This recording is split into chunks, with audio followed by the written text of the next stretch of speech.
নমস্কার বন্ধুরা, আমি শিল্পী হেলদি ফুড জন্য তোমাদেরকে স্বাগত জানাচ্ছি। আজকে আমি চলে এসেছি একদম ইউনিক রেসিপি নিয়ে। ইউনিক রেসিপিটা হচ্ছে তাল পকোড়া। তাল পকোড়া তোমরা খেয়েছো? খাওনি? আমি কিভাবে তাল পকোড়া করছি সেটি তোমাদের প্রতি অনুরোধ রইল, তোমরা ভিডিওটি পুরোটি দেখতে থাকুন। আমি একটা পাকা তাল নিয়ে নিয়েছি। তাল নিয়ে সেই তালটাকে আমি প্রথমে ছুটিয়ে নিই। তালটা দেখো, তালটা কিন্তু এইরকম নিতে গেলে মিষ্টি হয়। কালো তাল নেবে, মিষ্টি হবে আর পাকা, বেশ গন্ধ বেরিয়ে গেছে, বেশ পাকা নরম। আর তালটা কালো, কালো তালগুলো একটু মিষ্টি হয়। আর এবার তালটা আমি প্রথমে মাথার ওই খোসাটা তুলে নিতে হবে। এইবার চোকাগুলো ছাড়িয়ে নিতে হবে, খোসাগুলো ছাড়িয়ে নিতে হবে। ছাড়িয়ে নিচ্ছি আমি। ছাড়িয়ে নিতে হবে এইভাবে। ছাড়িয়ে নিয়ে তারপরে গুটিগুলো আলাদা করে নিতে হবে। গুটিগুলো ভেঙে নিতে হবে। এই গুটিগুলো ভেঙে আমি কিন্তু খুব বেশি জল মেশাবো না, খুব একটুখানি জল দিয়ে নরম করব, মাত্র সামান্য একটু।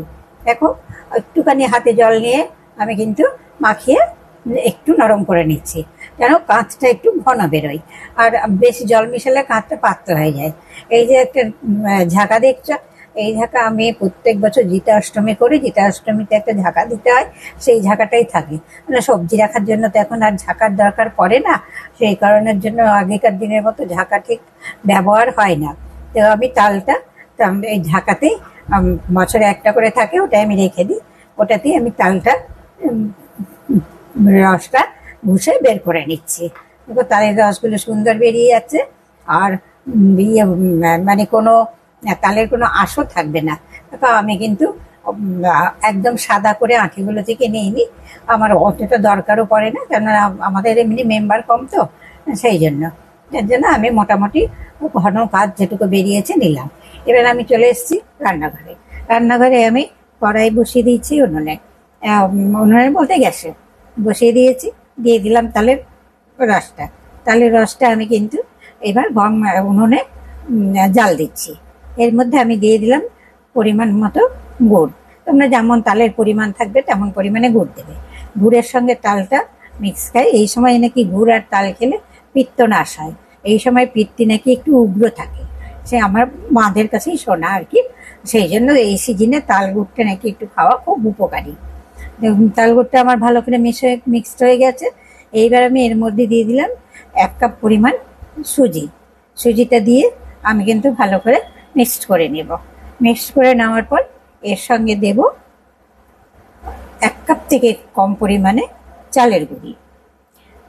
দিয়ে দিচ্ছি এবার আমি চালের গুঁড়ি।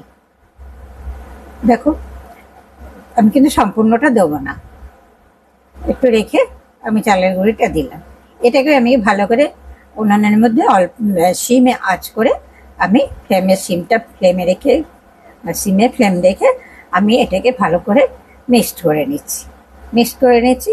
এটা কিন্তু আমাকে তালের বড়া করতে গেলে কি করতে হতো, আমাকে ওই যে সিস্টেমে করা হয় আর কি। তালের মধ্যে একটু গুড় দিলাম, তারপরে হয়তো একটু চালের গুঁড়ি দিলাম, একটু আটা দিলাম, আমি হয়ে গেছে, নামিয়ে নিলাম। তারপরে হয়তো একটু নারকেল কোড়া দিলাম। এরকম বিভিন্ন কিছু যে যেমন কিছু পছন্দ করে সেগুলো দিয়ে করা যায়। এবার আমি মোটামুটি এবার কড়াই বসিয়ে দিয়েছি। কড়াই বসিয়ে দিয়ে তেল দিয়ে দিয়েছি, একটা ছোট্ট মতো দিয়ে দিলাম। একটু তুলে উনানের পাশে দিয়ে দিতে হয়, সেই জন্য। এইবার আমি তালের বড়াগুলো পরপর করে ছেড়ে দিচ্ছি। এই তেলও গরম হয়ে গেছে। তেল গরম তেলে দিতে হবে, তারপর তেলটা মিডিয়াম আঁচে রাখতে হবে। এইভাবে ভেজে নিলে জিনিসগুলো ফুলবে আর একদম ফিপসি হবে, ঝনঝন করে বাজবে তাল পকোড়া। এই জন্য এটাকে আমি নাম দিয়েছি তাল পকোড়া। তার মানে এটা বড়ার মতো সফট হবে, সব ভিতরে নরম হবে, কিন্তু ক্রিপসি লাগবে খেতে, তালের বড়ার মতো লাগবে না। দেখো কত সুন্দর পকোড়ার মতো লাগছে। এইরকম পকোড়ার মতো সুন্দর লাগবে। এর মধ্যে তোমরা আরো অনেক কিছু দিতে পারো, পোস্ত দিতে পারো, সাদা তিল দিতে পারো। তবে সাদা তিলটা আমি কোথায় রেখেছি দোকানে নিয়ে আসতে ভুলে গেছি, মনে পড়ছে না, খুঁজে পেলাম না, দিতে পারিনি। সাদা তিলটা আমি ব্যবহার করি, তার মানে সাদা তিলটা খুব উপকারী শরীরের জন্য, ক্যালসিয়াম খুব আছে, সেই কারণে। আমার দ্বিতীয় রাউন্ড এবার ভাজতে দিয়ে দিয়েছি। দ্বিতীয় রাউন্ডও প্রায় মোটামুটি আমার ছাড়া কমপ্লিট হয়ে গেছে। আমি একটু পরিমাণে কম করেই দিচ্ছি, যেন গায়ে না লাগে। আর লাগবেও না গায়ে ঘা। এবার আমি ভাজা হয়ে গেছে, আমি লাল করে তুলে নিচ্ছি। তুলে নিয়ে আবার আমি এইবার দিয়ে দিচ্ছি। এটা আমার 3 নম্বর ব্যাচ। আমার 3 নম্বর ব্যাচও আমার মোটামুটি দেওয়া কমপ্লিট। দেওয়া হয়ে গেল। এবার আমি লাল করে ভেজে তুলে নিচ্ছি। এইরকম লাল করে ভেজে নিতে হবে। তোমাদের কাছে অনুরোধ রইল, যদি আমার রেসিপিটি তোমাদের একটু ভালো লেগে থাকে তাহলে একটা লাইক, শেয়ার, কমেন্ট করো। আর আমার চ্যানেলটা সাবস্ক্রাইব করে পাশে দেখো। আমি নতুন নতুন ধরনের রেসিপি তোমাদেরকে শেয়ার করব। আর তোমাদের কাছে একটা অনুরোধ রইল, বাড়িতে এইভাবে একবার করে দেখো।